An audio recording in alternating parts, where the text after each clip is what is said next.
Harry Potter series के and में Voldemort तो मारा गया, पर आखिर बैटल ऑफ हॉगवर्ट्स के बाद बाकी कैरेक्टर्स का क्या हुआ? आज के इस वीडियो में हम वही जानेंगे कि डेथली हैलोज के बाद आखिर मैकगोनागल, हैग्रिड, जो, पर्सी, इन सारे कैरेक्टर्स के साथ क्या हुआ, इनकी लाइफ कैसी थी, सब कुछ डिटेल में जानेंगे। वैसे अगर आपने इस वीडियो का पार्ट 1 अब तक नहीं देखा है तो आप ये वीडियो देखने के बाद वो वीडियो देख सकते हैं, लिंक आपको डिस्क्रिप्शन में मिल जाएगा। अब बढ़ते हैं हमारे वीडियो की तरफ।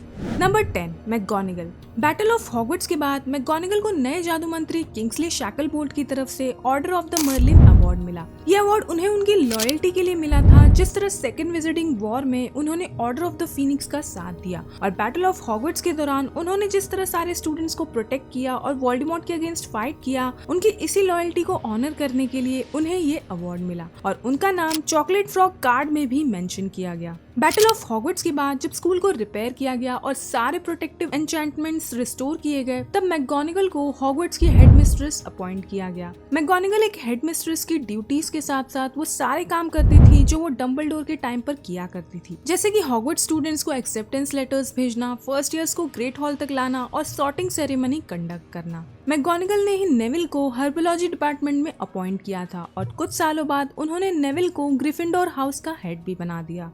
Number 9, Hagrid.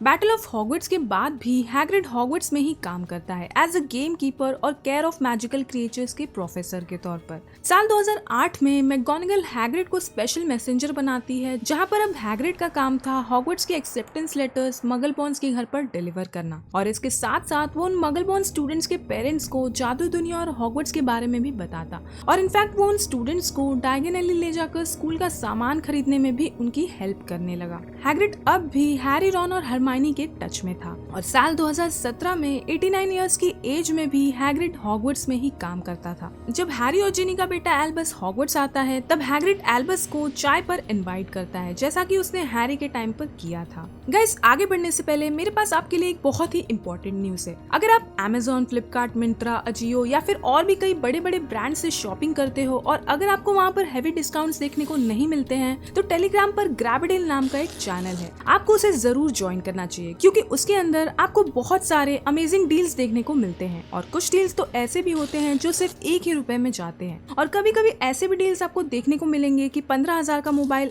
एक्चुअली 1000 में बिका है। तो इन डील्स को ग्रैब करने के लिए फटाफट जाओ और ग्रैबडेल चैनल ज्वाइन करो, मैं उसका लिंक पिन कमेंट में दे दूंगी। तो चलिए अब टॉपिक पर वापस आते हैं और बढ़ते हैं नंबर 8 की तरफ। नंबर 8, अम्ब्रिज। वोल्डेमॉर्ट के मरने के बाद जिस तरह सारे डेथ ईटर्स को पकड़ा गया और उन्हें सजा दी गई, उसी तरह डोलोरिस अम्ब्रिज पर भी मुकदमा चला। सेकेंड विजिटिंग वॉर में अम्ब्रिज ने मगलबॉर्न रजिस्ट्रेशन कमीशन की लीडर होने के नाते जितने भी मगलबॉर्न्स को सजा दी थी और उन्हें एज़्काबान में कैद किया था, उनमें से ज्यादातर मगलबॉर्न सर्वाइव ही नहीं कर पाए, और इन सारी मौतों की जिम्मेदार सिर्फ और सिर्फ अम्ब्रिज थी। इसलिए ट्रायल के अंत में इतने सारे लोगों को टॉर्चर करने के लिए और उनकी जान लेने के लिए अम्ब्रिज को उम्र कैद की सजा सुनाई गई, और अम्ब्रिज को उन सारे डेथ ईटर्स के साथ एज़्काबान में ही कैद कर दिया गया। अम्ब्रिज ने अपनी बाकी की जिंदगी एज़्काबान जेल में ही गुजारा।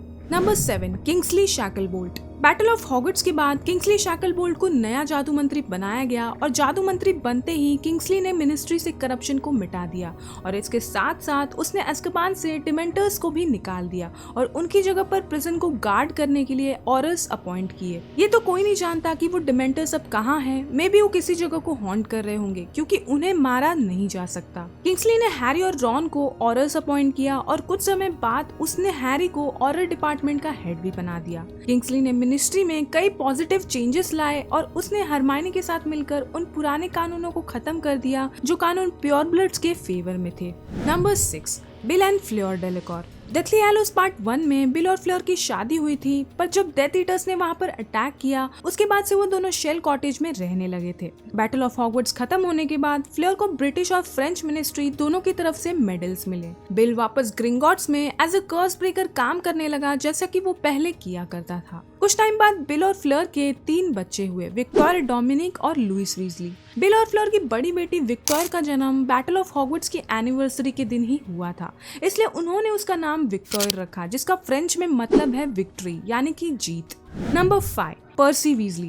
बैटल ऑफ हॉगवर्ट्स के बाद पर्सी मिनिस्ट्री में अपनी जॉब रिज्यूम करता है और उसे प्रमोट करके डिपार्टमेंट ऑफ मैजिकल ट्रांसपोर्टेशन का हेड बनाया जाता है। पर्सी ऑड्री नाम की एक औरत से शादी करता है और आगे चलकर उनकी 2 बेटियां होती है, मॉली और लूसी वीजली। पर्सी अपनी बड़ी बेटी का नाम अपनी माँ मॉली के नाम पे रखता है।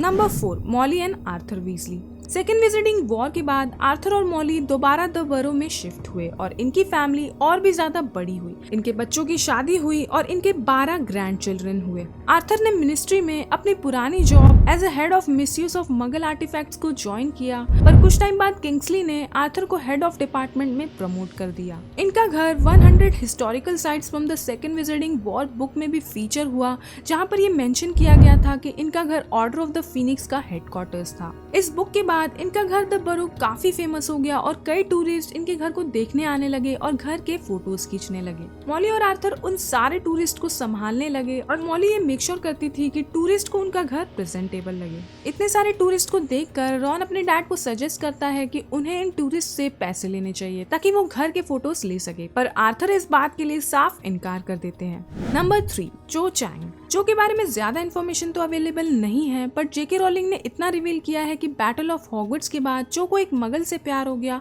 और उसने उससे शादी कर ली। वो हैप्पीली मैरिड है और वो शायद एक मगल की तरह जी रही है।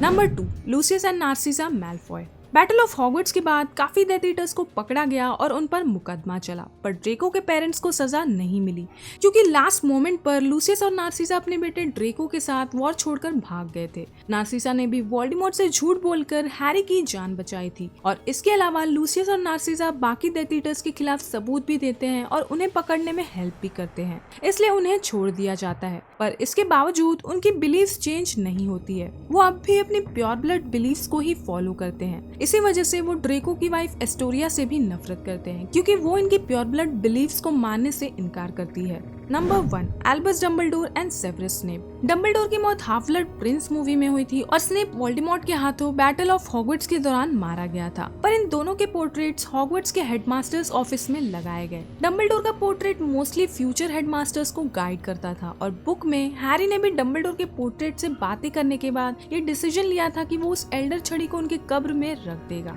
बात करें स्नेप की, तो स्नेप की ब्रेवरी और सैक्रिफाइस को ऑनर करने के लिए हैरी ने स्नेप का पोर्ट्रेट हेडमास्टर के ऑफिस में लगवाया और एल्बस डम्बलडोर और सेवरस स्नेप दोनों ही हेडमास्टर्स को ऑनर करने के लिए हैरी ने अपने बेटे का नाम एल्बस सेवरस पॉटर रखा, जो कि दोनों ही हेडमास्टर्स के नाम पर है। तो गाइस, आज के लिए बस इतना ही। आप इसके अलावा और कौन से कैरेक्टर्स के बारे में जानना चाहते हो मुझे कमेंट्स में जरूर बताना। वीडियो पसंद आए तो इसे लाइक और शेयर कर देना और चैनल को सब्सक्राइब करना मत भूलना।